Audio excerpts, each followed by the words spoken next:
Jeffrey sees him looking again. Why is he staring at me? He's feeling anxious and intimidated. Why is that guy staring? He feels so uncomfortable. He's no longer having fun, but he's just pretending to dance in the club. Deep in his brain is so many anxious thoughts. Okay, what do I do? What if he hits me? What should I run away? Should I tell the bouncer? What should I do? Should I go home? Should I tell my friend? I should tell my friends in case he jumps me. And he just keeps staring. It's scary. It's intimidating. Jeffrey makes the wrong choice. He looks at the guy. He gets angry and he shouts. Oh no, Jeffrey, you don't know what you've just done.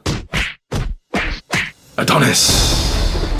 Adonis is a fighter, a warrior, a gladiator. He has bested many men in combat. In his famous 1v1 against Apollo, his greatest enemy, Adonis swings his sword and cuts right through. He is hailed as the brave, courageous victor.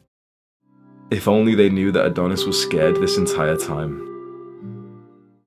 I think that fighting and combat sports is an absolute crucial part of a man's life. And this is your message or inspiration right now. If right now you are not consistently in some form of fighting, some form of martial arts, boxing, kickboxing, MMA, seriously start to consider it. It will develop parts of you as a man that are not improved in any other way possible. As a young man, you need, this is going to sound weird, you need to be hit in the face. I will repeat that again. As a young man, you need to be hit in the face consistently. Every time you go to a boxing club and you do a bit of sparring and you get hit in the nose, maybe your nose pops a bit and you bleed. Trust me, I know that sounds like a bad thing. Trust me when I say that greatly improves your character. When you are under some kind of threat of violence, you become present, you become focused. All of those bullshit thoughts in your mind, those insecure thoughts disappear. Suddenly it's just you in the real world versus this other man, and your objective is to win. Your objective is to defend yourself, to protect yourself, to fight,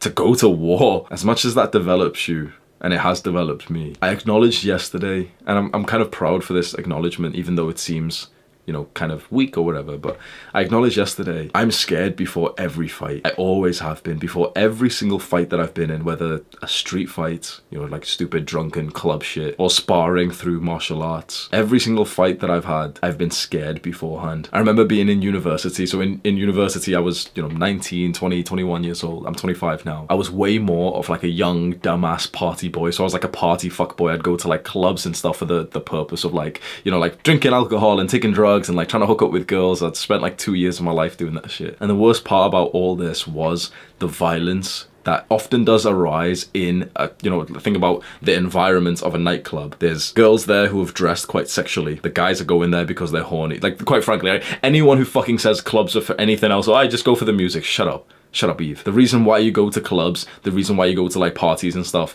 is like the biggest common reason why is because guys are horny and guys want to fuck, and girls are thirsty and girls want attention from guys, and like some girls are horny and they want to fuck too. That's the biggest single reason. Anyone who disagrees is just lying to themselves. Oh, but I just go to the club to have fun with my girls. Shut up. You want some validation, stupid. But in this environment, girls are dressed slutty, guys are horny as fuck, everyone's drinking, which, you know, increases like aggression and everything. And it's quite a competitive, quite a brutal, natural, animalistic environment when you really think about the dynamic of the men in there. Every guy in there would like to fuck like the hottest girls in the club. It is a very ruthlessly competitive environment, testosterone fueled, and there's gonna be some dickheads, there's gonna be some like angry motherfuckers, and I've been like that sometimes. I remember being like the defender actually when I would go out, so I had like a pretty big friendship group who would go to these clubs, and there'd be like a bunch of girls who were my friends in there, like just totally friends. Maybe it's a bit of an ego boost to me when I look back, but they would always come to me when like they needed help. Like this was very common that like a girl would need help against the guy in the club. It's so fucking weird, bro. I know this video is supposed to be about like fighting and stuff, but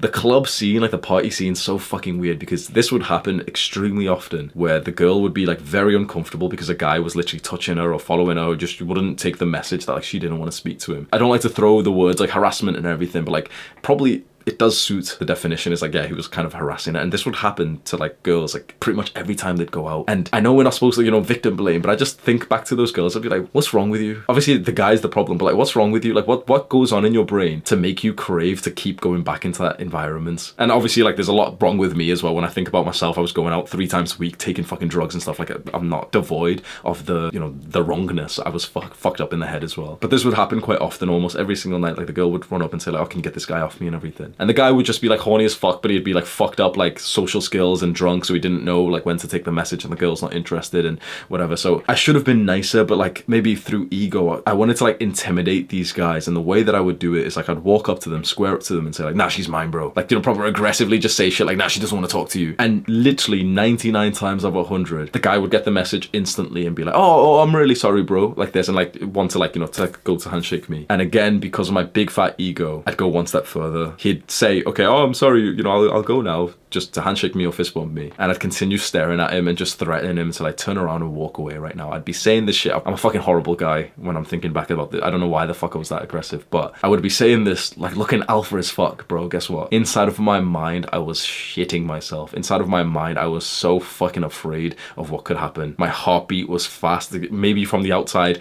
you probably would have been able to pick up on like subconscious cues that I wasn't really about that beef, but maybe in like the dark environments with like lights and music and, you know, people and everything and alcohol, you might not have been able to like pick up on my subconscious body language. Every single time some shit like this happened, bro, I was deep in my mind, anxious, terrified. About a year after that, I stopped going out with girls. Like this, that's a big fucking life upgrade when you stop going out with like female friends and you literally just go with your boys. Like I'd literally just go with like one of my male friends, would go out like twice a week consistently, just to kind of like practice game and everything. And it was a lot more fun just going out with like one male friend who's your boy. Like shout out Levi. Me and him would go out, would spit game, you know, would be like fucking practiced at this point. You know, like there's that thing that it takes 10,000 hours to master a skill. Instead of studying for university, because we were literally in university, instead of studying for our psychology degree, we studied for our master's degree in thoughtology, and we got the 10,000 hours of like mastering this skill.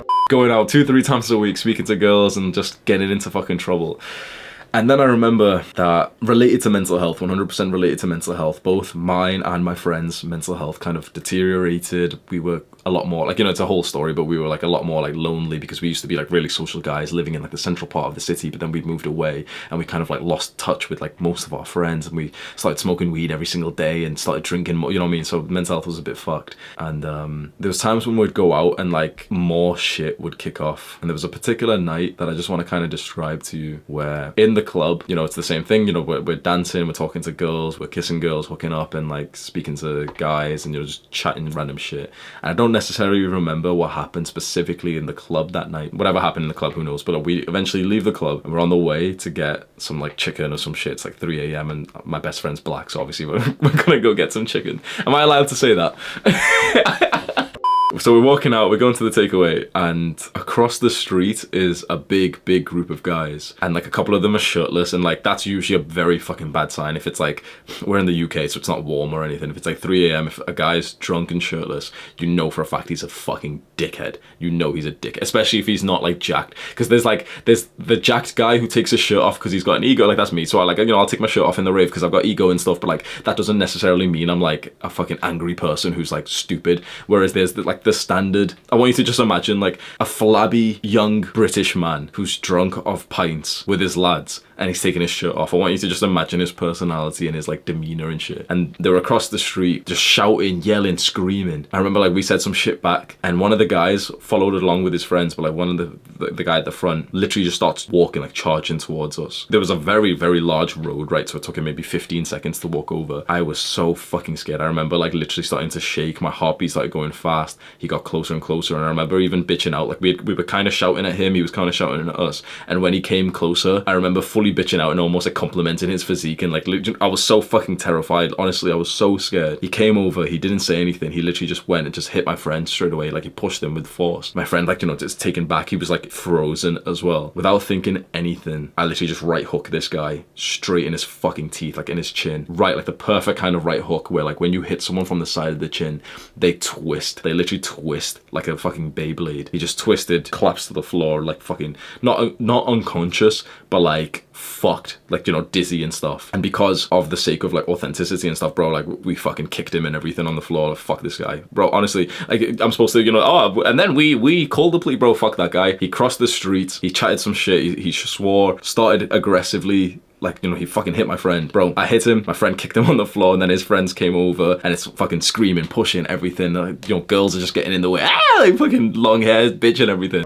just drama and everything. And me and my friend just started kind of like laughing about the situation because like my friend fucking punted him. My friend got like a running kick onto the guy's ribs, bro, and he fucking deserved it. I don't care what you believe, bro, but that guy deserved it. You don't walk over to two random guys and then not expect to get fucking dropped on the floor. I say this, which it's interesting that you can see this energy inside of me, and I'm aggressive and oh yeah, like alpha male, I knocked him out and stuff, bro. I was fucking terrified. Just last night I was in kickboxing. I do kickboxing 3 times a week. I was kickboxing, and in every session there's like half an hour of sparring at the end, so we wear like pads and gloves and mouth guard and stuff. And I get into the ring with this guy who was a former Royal Marine. He's bigger than me as well, like in no offense to the guy, but like in a higher body fat percentage kind of way, not in like muscle way. I don't know if that was a necessary fucking detail. I've just fucking roasted the guy. No, but he was nice. He was a nice guy, really good to spar with. But we get into the ring. Okay, it's time to like, it's a real fucking spar. Like just before this I had done like a quick little like one shot spar, you know. It's a bit of competitiveness, but you're not gonna get hurt